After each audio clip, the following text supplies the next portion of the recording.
Greetings, my name is Tommy the Keyblade Master and welcome to my channel.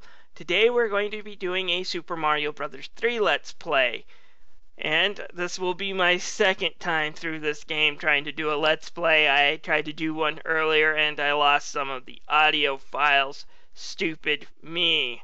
However, I'm going to try a second attempt at this and hopefully I will do a better job this time. I will be putting up a few of the things I did and other videos of that Let's Play because I did do a few things differently that time around. That might make in good, quick, individual videos, so that will also be going on my channel the next month. Anyways, I hope you enjoy this playthrough of the NES version of Super Mario Bros. 3. Greetings everybody, my name is Tommy the Keyblade Master and welcome to my channel. Now today I'm going to be doing Super Mario Bros. 3 on the Virtual Console. A few months ago I did do Super Mario Bros. 2 Let's Play. It's not something I'm exactly proud of. Now my commentary I thought was good and my gameplay was definitely good, but I was using a cheap microphone clip-on that made a whole bunch of noise while I recorded that one. Now that I got a headset, I can't wait to play through this game again and see if I can't do a better job Let's Playing than I would have done with that clip-on. So we are going to be playing Super Mario Bros. 3. Now this is an NES game. It's considered a classic. I have played through the All-Stars several times, but until I practiced yesterday and did a practice run and capture of this game, I hadn't played the NES game in over a decade. So let's go and play the NES version and see what's changed. Now I will be putting up clips from Super Mario All-Stars in the corner from time to time, just so you can see what the difference between the NES version and that 16-bit version are and what I've been playing the last decade and how different it is. There are some pros to cons to each version. Anyways, enough of my bloviating. Let's start playing the game. Alright, we open up on this title screen right here, and you have to remember this is kind of meant to be a stage play. Matt Pat from Game Theory was right when he said this was supposed to be an elaborate stage play. And as we can see here, Mario and Luigi are kicking around a shell, and you can even see shadows in the background like they were props on a stage. I thought that was clever, along with the fact that the shadow of the 3 is obviously a tanuki. Anyways, we will be pressing start now, and we will be going into our World 1 map here. And we will select World 1-1. Of course, that's the only one to select. Now, I remember playing this for the first time and just how floored I was with the graphics 25 years ago or so, and they still hold up relatively well. The Super Nintendo version is prettier when it comes to the background, except it misses those shadows, so it no longer looks like it's on a 2D stage, and it does lose some of its charm when they do that. That said, the Super Nintendo and the advanced versions are still pretty good versions of this game. Anyways, I just kicked the shell into a question mark block and grabbed a leaf. This lets me spin attack to hit enemies, as well as, of course, run and fly. Now, on the Super Nintendo version, this was an area full of clouds. Here they have it painted and all these power-up items. I don't quite know why they did that. I think Nintendo probably thought it was kind of fun. If you flew up high, you saw those. Nice little Easter egg, I guess. And they're in a lot of the stages. Not all of them, but in a lot of them. Go down here, and this is a coin room that has the number 3 in it. Don't know why, other than it's Super Mario Bros. 3, and I guess someone thought it was cool. Early stage, remind you what type of game you were playing. We will stomp on that Koopa Troopa over here to the left, and we'll take this B-switch, just because I'm greedy and I want coins. And we are running, and we will grab a card icon and leave. Now, if you wonder what these cards do, if you get 3 of a kind, you will be able to collect a certain amount of bonus 1-ups. 3 flower cards will give you 3 up if you manage to get them. I probably won't. I do have some luck getting a star occasionally. And we will do this. Okay, World 1-2 is one of my favorite stages in the game because you can collect a lot of 1-ups if you know what you're doing. Let's see if I can do this. 4,000, 8,000. Ah, woo!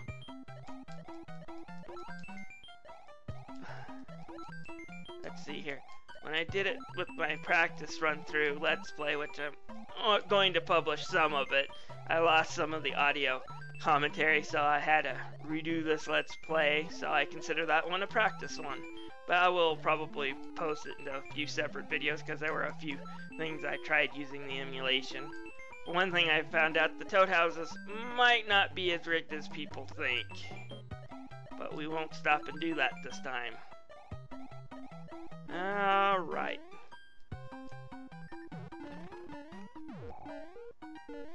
Alright, now these P-switches will stop and turn coins into bricks and bricks into coins, allowing you to get up to certain places.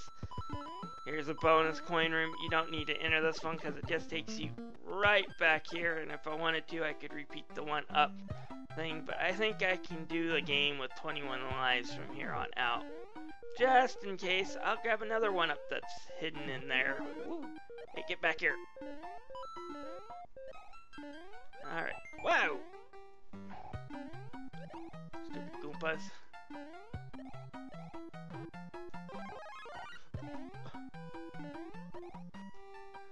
And here we go.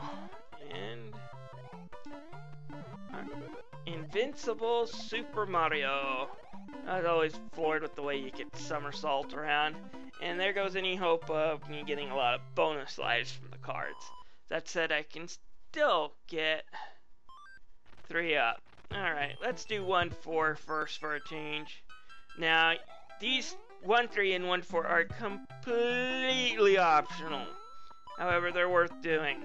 1-3 contains a flute, which I'll show you later. And this one, you can get a P-wing, but you got to be able to play it right.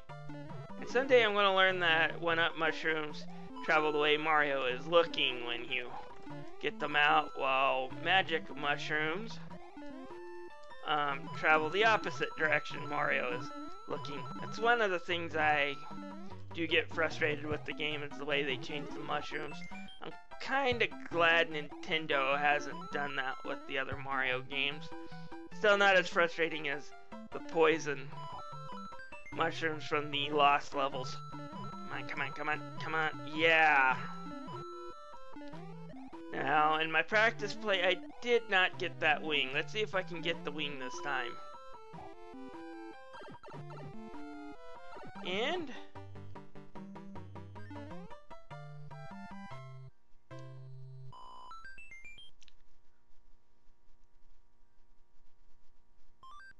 nope.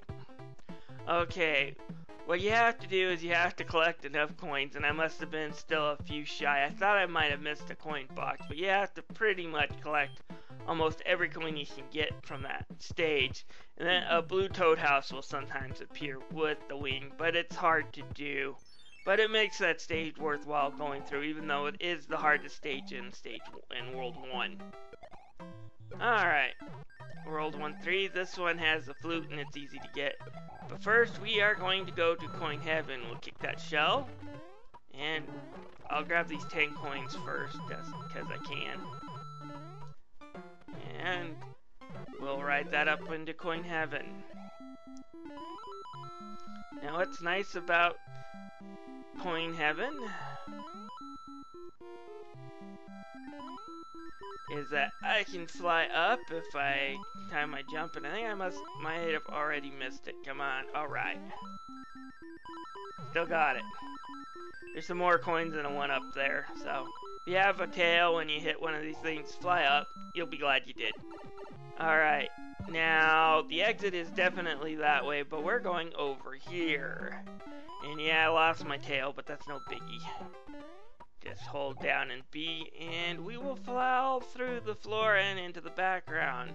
Have a little neat trick, and when we run off stage, we'll find Toad. And he will give us a magic whistle.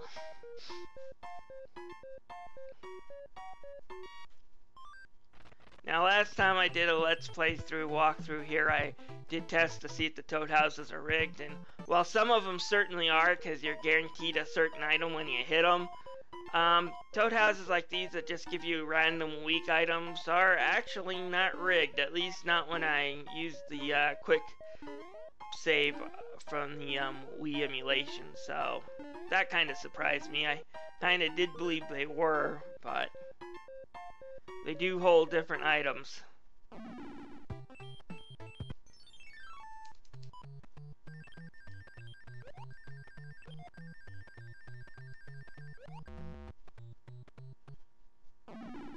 Alright, now I kind of wish I had a leaf here, but oh well. Alright, let's see here. Super mushroom. Or super mushroom, super fire flower. Now, I do like the way he looks in the Super Nintendo version with the fire flower better than this one. Here he's kind of this one same color, just with different tint, and it probably just had to do with the NES lack of color compared to what the Super Nintendo could produce. In the Super Nintendo version, he kind of looked more like he did in Mario Brothers 1 when he had the fire flower, you know, different color suits, whites, reds, and all sorts of stuff.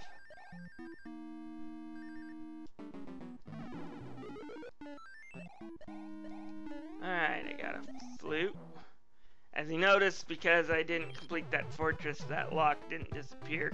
If I get a game over, I'll have to do World 1-1 all over again. Oh, the humanity! And the last time I got a game over on World 1-1, I think I was 9. Yeah, I don't get game overs very often in this game. Not saying that it can't happen, it just doesn't happen very often. And got another one up. I'm jumping around. Since I lost my feather, I can't get the one up in the sky. But coins are better than nothing. Then we are going to go down here and dodge Mr. Piranha Plant. And stop. And up we go. And we will run and grab the star.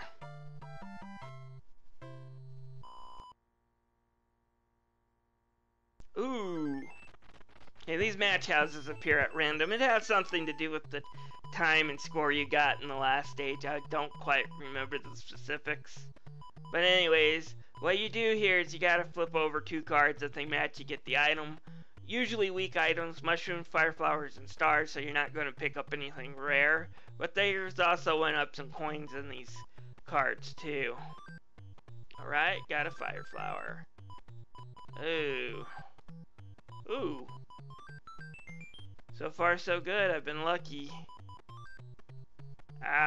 Good news is you see this corner right here? There's always a star in that corner. So, regardless of what thing they gave you to match, there's always a star down there. And I just missed twice, so I get kicked out.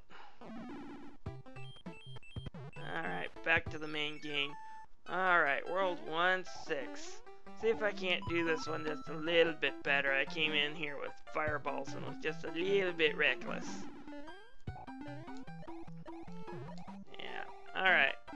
There's a one up here. Oh, it's right there. Yeah, I thought I was in these things. I guess I'm a little bit more out of practice than I thought. Whoa, hey. Wish I kept my leaf feather. Oh well. Never said I'm the world's best at this game. I am good, but I'm not the world's best. Far from it. I've seen speedruns of people that really impress me, and I'm not that type of player. Now this Let's Play, in case you don't know, is just the way I play through it. It's the way I feel most comfortable. It's the way I play through it whenever I just sit down to play. I do go through World 1-6 and 1-7 occasionally, but I usually miss those, and that's what I'm going to go through in this game. You know, I'm just teaching players what I think is the easiest way to go through the game. Not the fastest, not the completionist way, but the easiest way, at least for me. And Toad gave me another magic mushroom. Yay! Okay. Check the far box on these Hammerhead Brothers fights. Sometimes they do contain an item too, but very rarely. It just depends on what part of the map you hit them in. Alright. Now we're going into the castle. These castle stages will usually lead to airships, which you will have to fight through in order to beat the Koopa for the wand to complete the stage. And in this case, the king has been turned into a dog. In the Super Nintendo, I think he was changed into the snake enemy from Super Mario Bros. 2. The animation for the Toad is also a lot better in the Super Nintendo version. Look at that. That's kind of funny.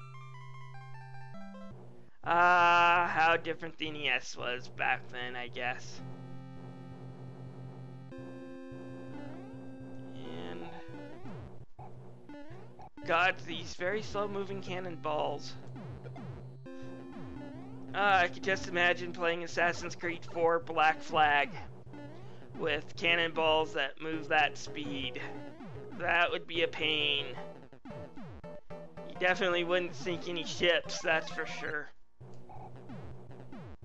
And of course there's been several jokes about Bowser's bullets and cannons being too slow. Dorkly satire website, and they publish YouTube videos poking fun at some of the flaws in the Mario Brothers game all the time, and one of them is, you know, Bowser's slow-moving cannons. They made some good jokes on that one.